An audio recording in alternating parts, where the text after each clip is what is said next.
বান্দা, আমি আল্লাহ তোমাদেরকে দুনিয়াতে দিলাম, ভালো করলেও তোমার লাভ, মন্দ করলে তোমার লস। আমি আল্লাহ তোমাকে জান্নাত দেওয়ার জন্য দুনিয়ার জমিনে পাঠাইলাম। ছিলা জান্নাতে, আবার যাইবা জান্নাতে।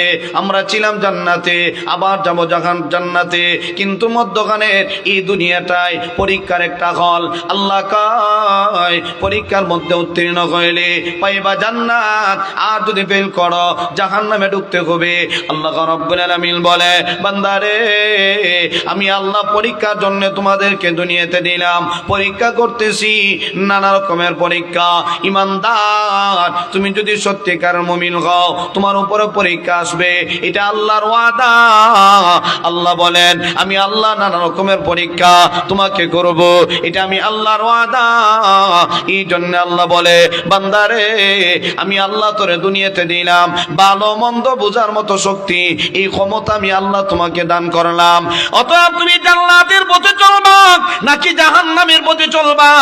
একদল মানুষ জাহান্নামের পথে চলে, আর একদল মানুষ জান্নাতের পথে চলে। আল্লাহ রাব্বুল আলামিন তাদেরকে আলাদা করে দিয়েছে। কেন? যারা নিমুখ হারাম, আল্লাহ নিয়ামত খাওয়ার পরেও যারা আল্লাহরে চিনে না, ওরা জাহান্নামের পথে চলে।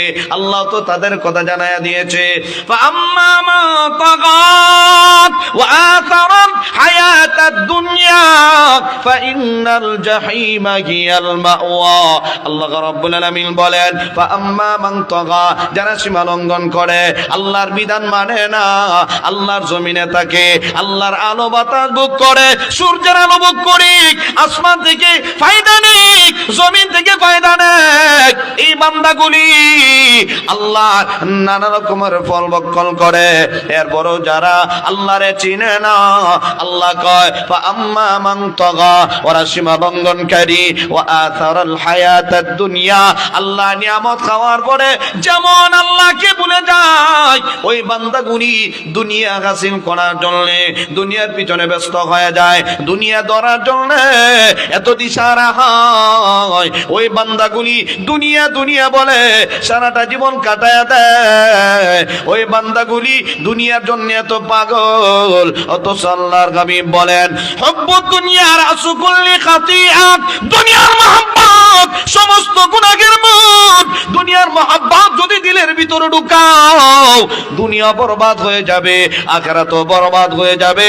অতএব দুনিয়ার মহব্বত দিলের ভিতরে ঢুকাইও না, ঈমান আমল সব বরবাদ হয়ে যাবে। আল্লাহর নবী বলেন, আরে মায়ার উম্মত, এই দুনিয়াটা আসল জায়গা না, এই দুনিয়াটা হলো শুধুমাত্র পরীক্ষার হল। আর দুনিয়া মাজরাতুল আখিরাত, এই দুনিয়াতে আমল করো, পরকালে বদলা পাইবা। দুনিয়াতে আমল করো, পরকালে বদলা পাইবা। চোখ বন্ধ হয়ে গেলে আমলের দরজা বন্ধ হয়ে যায়। মানুষ যখন মারা যায় তখন আর আমল করতে পারে না।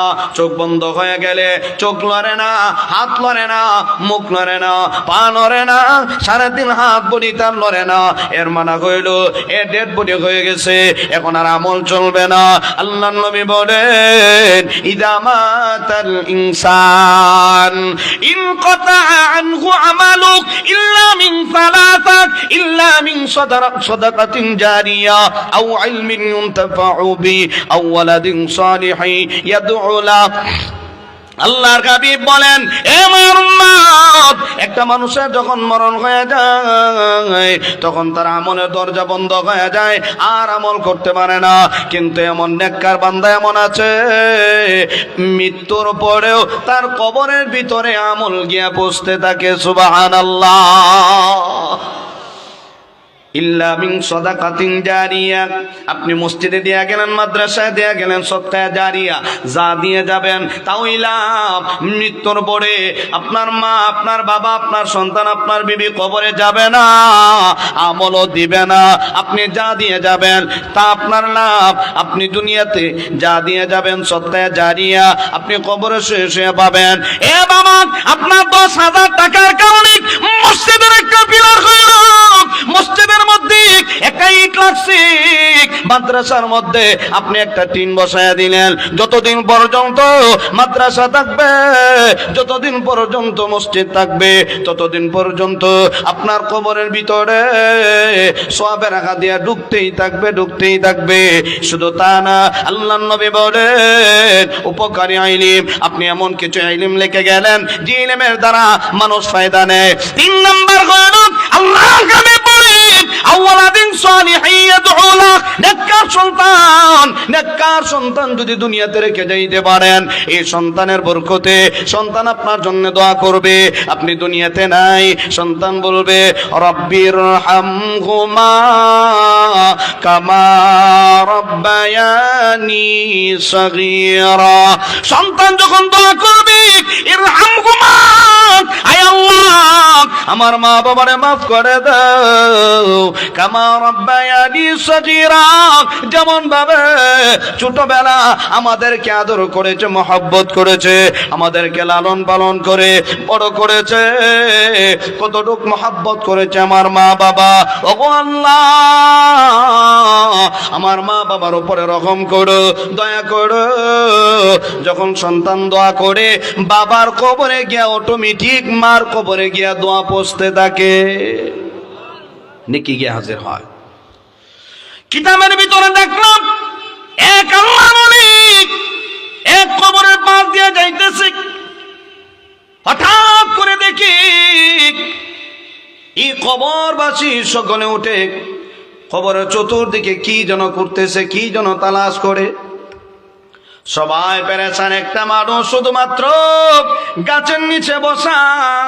এই লোকটার ভিতরে কোনো পেরেশানির ভাব নাই। আল্লাহর ওলি জিজ্ঞাসা করলেন, ও ভাই, সবাই এমন ভাবে পেরেশান হয়ে কি খুঁজে, আর তুমি নিটান্দা সুন্দর করে গাছের নিচে বসা। এমনি লোকটা খবর দে, শুনেন ওরা নেকি নেওয়ার জন্যে কার ফ্যামিলি থেকে কে কি পাঠাইলো তালাশ করার জন্য পাগল পারা হয়ে গেল। আমার কোনো টেনশন নাই, কারণ হইল আমার সন্তান আমার জন্য প্রতিদিন নেকি পাঠায়, এই জন্য আমার কোনো পেরেশানি ভাব নাই। ওদের ফ্যামিলি থেকে, ওদের সংসার থেকে, ওদের ফ্যামিলি থেকে ছেলেও পাঠায় না, মাও পাঠায় না, আত্মীয় স্বজন কেউ পাঠায় না, এই জন্য তারা টেনশনে প্রতিদিন খুঁজতে থাকে। ঠিক আল্লাহর ওলি জিজ্ঞাসা করলেন, আপনার ছেলের মাধ্যমে আপনার কবরে আছে নেকি হাজির হয়?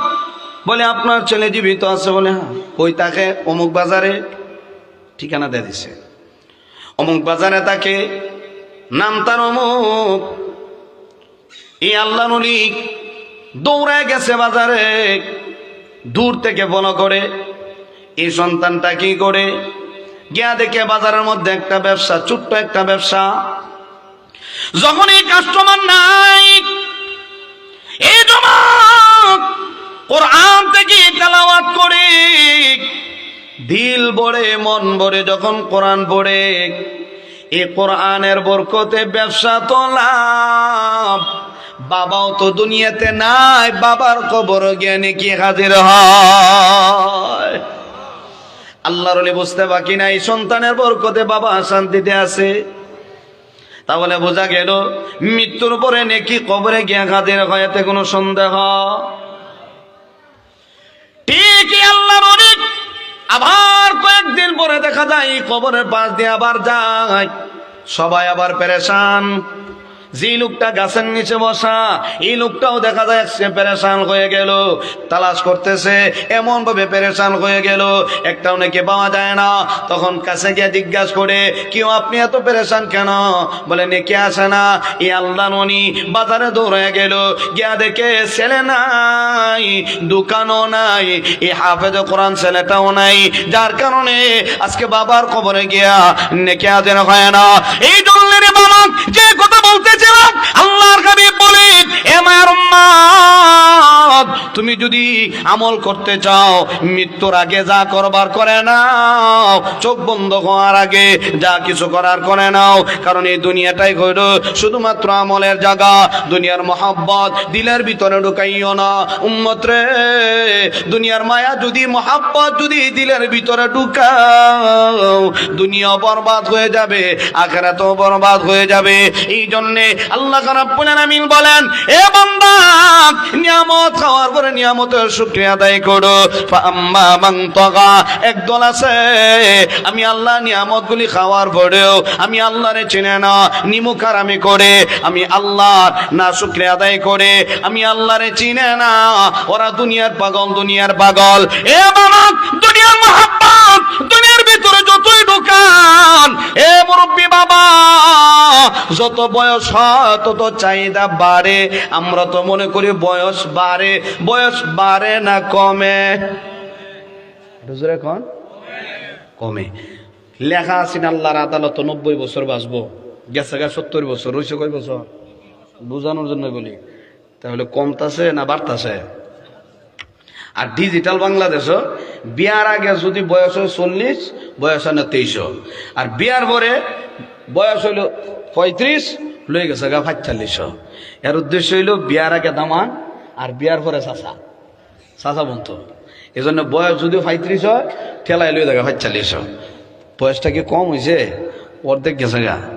এর মানে হইল মোটামুটি খারাপ না, চাষাটা হিস চাষার বাদ ধরে। আর বিয়ার আগে 40 বছর হইল, হাই রে হায়, টাকায় দুনিয়া ঘুরায় না। আমার মহল্লাত মোটামুটি 38-এর কম হইতো না, বয়স হইব 16, বিয়ে হয়ে গেছে গিয়া। টাকার অভাব নাই, বয়স 38, মেয়ের বয়স 16 গেছে গিয়া। যাক, যার রিজিক যেখানে আছে, ঠিক না? কিন্তু যেটা বিয়া দিছে মেয়ে বাবা, যেটা এটা মারাত্মক লোক, সুযোগ পাইলই মারাত্মক সুযোগ পাইছে আর দিলাইছে। টাকা দরকার, মেয়ে তোর জীবন কেমনে যাইব না যাইব এটা আমার দেখার আছে নাইতে, টাকা লাগবে। অনেক ফ্যামিলির মানুষ এমন আছে টাকাওয়ালা দেখে বিয়া দেয় ঠিক, কিন্তু শেষ পর্যন্ত লাশ গড়ে ফিরেও আয় না। আছে না নাই?